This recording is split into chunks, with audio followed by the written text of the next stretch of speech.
Our goal is to purify the mind. We discussed to purify the mind, just chant the name of God. But this tool is weak. If you can learn the art of visualization, you will have a tool that will be 1,000 times more powerful than mere chanting of the name of God.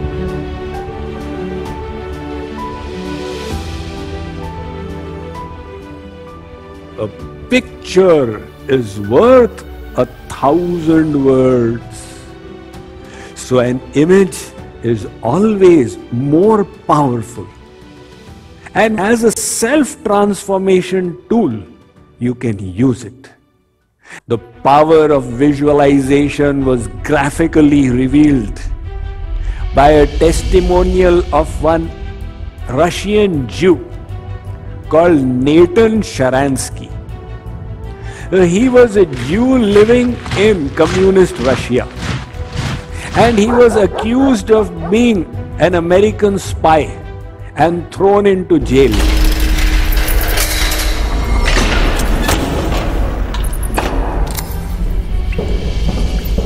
He describes the conditions in jail. They were so bad.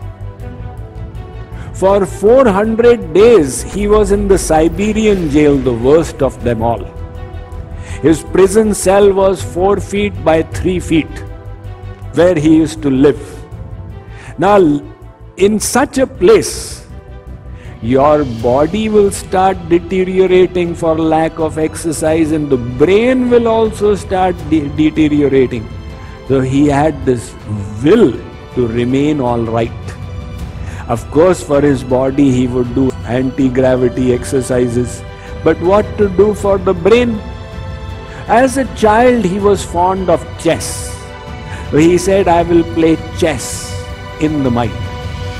Now you keep 64 squares in the mind. Naturally, it will be a big gymnastics. So every day he used to play chess in his mind. And with whom to play? So he would say, why not play with the world champion? Check. The world champion in those days, his name was Garry Kasparov. So he used to play with Garry Kasparov in the mind. He stayed in jail for 12 years. After 12 years, when Bill Clinton became the president of USA, he made an appeal to the Russian government, and the Russian government released him. He went out of jail and he went to live in Israel, where he became a cabinet minister. Now, Garry Kasparov, he came on a visit to Israel.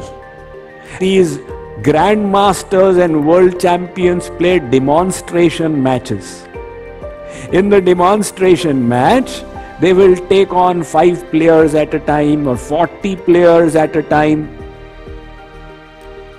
So on this day, Garry Kasparov was playing against 5, 1 against 5. He defeated 4 of them, but he lost to one person. And the person whom he lost to was Natan Sharansky. The reporters asked him, Sir, how did you defeat the world chess champion? You are not a grandmaster or anything of the sort. He said, for 12 into 365 days, I was defeating him every day in my mind. So I had got programmed to defeat him was the most natural thing for me. Like as you keep typing, it becomes natural for you. So to defeat him was the most natural thing, because he had visualized it again and again and again. He had programmed his subconscious for victory against the world chess champion. That was the power of visualization. Now people are used to making New Year resolutions. I will get up at 5 o'clock every day. I will do this, I will not do that. They write the New Year resolution in their diary and then they close the diary.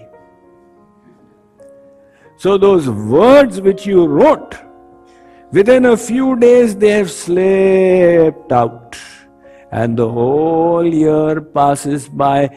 Next New Year again you remember, oh, New Year resolution. One person went to the gym on 3rd of January.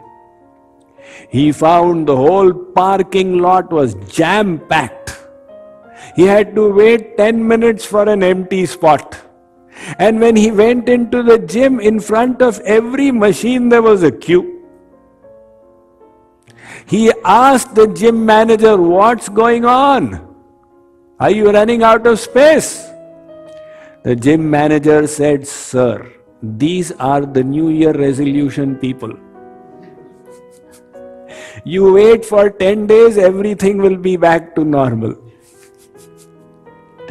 The same New Year resolution, if you had made it with images, you visualize every day in the morning at 6, I'm going to the gym and I'm doing yoga or whatever, and kept that image for 1 minute, you would not have forgotten it. Again, the sports arena, they utilize the power of visualization.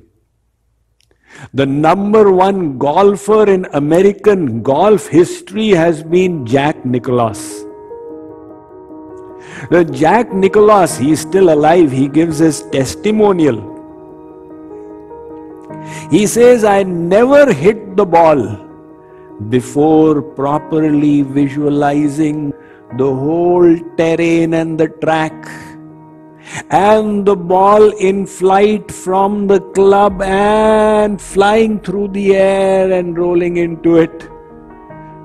So he knows that if the conscious mind is to control the musculoskeletal system, it will be an impossible task. Itni to buddhi nahi hai.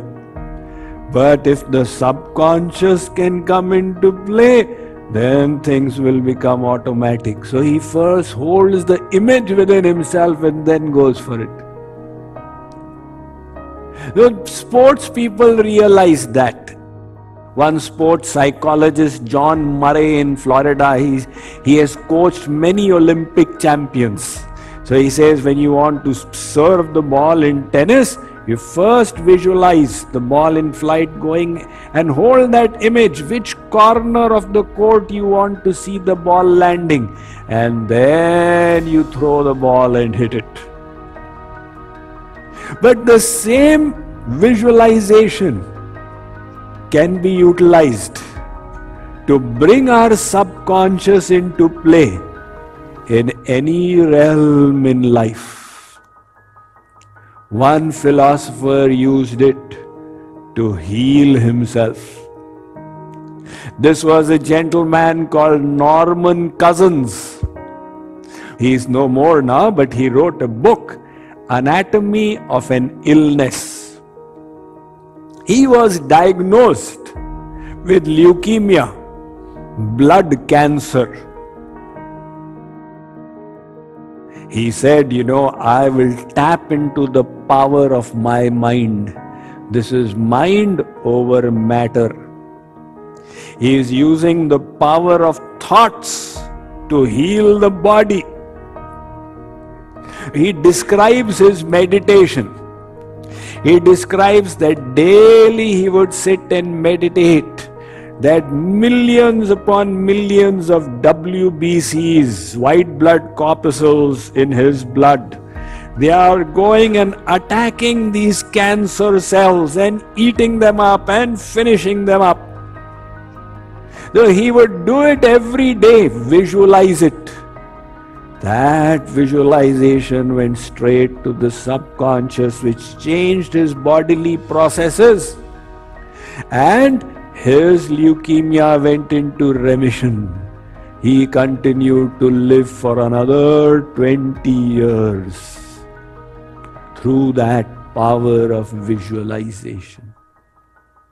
Now, how do we use this tool for our benefit? Our goal is to purify the mind. You purify the mind by attaching it to the all-pure God. To purify your mind and the subconscious, you want to make them divine. And how to make them divine? So simple. You visualize the image of your Ishtadev, of your Lord.